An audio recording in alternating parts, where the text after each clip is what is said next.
حضرت خالد بن ولید رضی اللہ تعالیٰ عنہ مالک بن نویرہ نو قتل کر دیتا آپ نے. مالک بن نویرہ نے جب قتل کیا نا تو یہ بات چلتے چلتے مدینہ منورہ میں آ گئی کہ خالد بن ولید نے ایک مسلمان کو قتل کر دیا. اور اتنا دباؤ بڑا کہ صدیق اکبر کو خالد بن ولید کو معاذ جنگ سے واپس بلانا پڑا.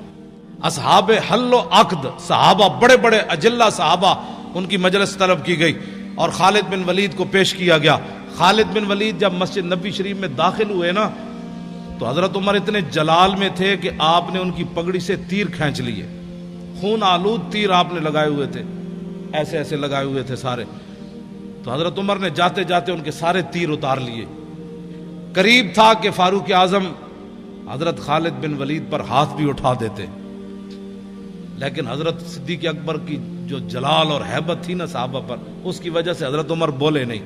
جا کر بیٹھ گئے اور کہا کہ آپ نے ایک مسلمان کو قتل کر دیا, مالک بن نویرہ کو قتل کر دیا. سنیں, آج لوگوں کو گستاخیاں سمجھ نہیں آتی, فتوے علماء سے پوچھتے ہیں. آپ نے فرمایا کہ نہیں, وہ مسلمان نہیں تھا, وہ تو کافر تھا, میں نے اس کو اس لیے مارا. نے کہا آپ کے پاس کیا دلیل ہے؟ نے کہا کہ جب میں نے اس کو کہا نا کہ تم زکوٰۃ کیوں نہیں دیتے تو اس نے کہا کہ ان صاحبکم قد توفیا. اس نے کہا کہ تمہارے نبی کم, اس نے یہ نہیں کہا کہ ان صاحبنا, اور اس نے کہا ان صاحبکم. جب کہا تو میں سمجھ گیا کہ اس کا رسول صلی اللہ سے کوئی تعلق نہیں.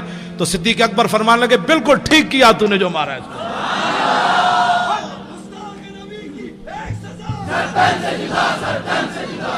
یہاں تو کم سے بھی بات بن جاتی ہے, کیوں جی نا اور کم.